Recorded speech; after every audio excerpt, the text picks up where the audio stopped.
وەفدێک لە بەغدایە هاتبوون ئێش بەدڵی خۆم قسە بکەم کاکە ناحەقی چێ بەرامبەرەمە. دڵشاد ئیبراهیم بەدڵێکی پڕ لە خەمەوە چیرۆکی دەستگیرکردن و حکومدانی لەلایەن حکومەتی ڕژێمی بەحسەوە بۆ پەیام دەژێڕێتەوە کە 20 ساڵ حکم درا و 7 ساڵ لە ژووری زیندان بووە و نایشارێتەوەش.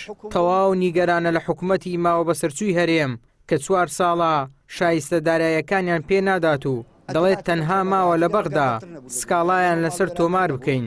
ئێمە تا سەر ئێسقان بێزارین حکومەتی هەرێمش بە دوای هیچی داواکارەکانی مە نەهاتووە و ئەوەی ڕێگای بی لە ڕووی قانونیەوە لە ڕووی یاساییەوە بە هەموو شتێک ئێمە هاتینە لە بەردەمە حکومەتە هیچی بۆ نەکردینە.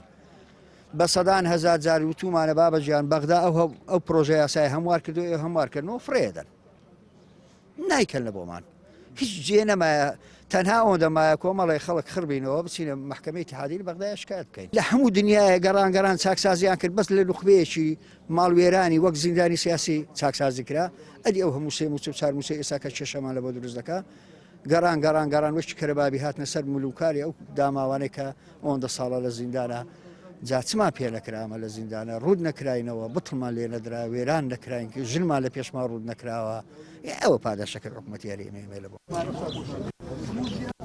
هاوتاکردنی موسەکانیان لەگەڵ حکومەتی فیدراڵ و خەرجکردنی مینحەی مانگانە بۆ وەزبەکانی 1 تاوەکو 15 داواکاری زیندانیانی سیاسی بوو.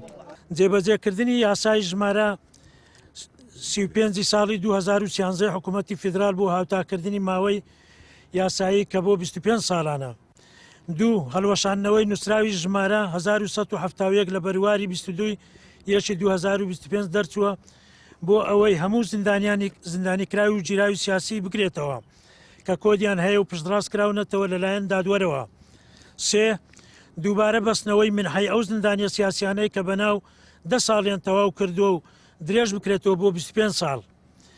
چوار هەڵوەشانەوەی پەیڕەوی ژمارە 8 زیندانی کرا و جیراوی سیاسی کە بە پێچەوانەی یاسای ژمارە 11 ساڵی 2011 هەموارکرا و نووسراوە. زیندانیانی سیاسی گیراوانی سیاسی ڕزگاربووی بریکاری وەزارەتی شەهیدان و ئەنفالکراوان دەڵێت ئەو 6 ساڵەی زیندانیانی سیاسی داوایان کردووە کەمترین مافیانە و هەرچی لەسەر وەزارەت بووە بۆمان کردوون.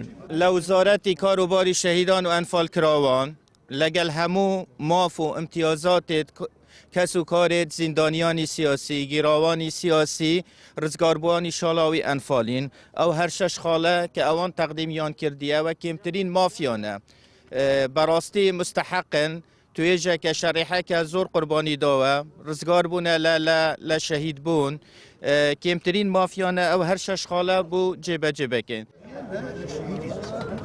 تا ئێستا نزیکەی 20,000 زیندانی سیاسی هیچ موچە و ئیمتیازاتێکیان پێ نەدراوە و چەندین جاریش گربوونەتەوە.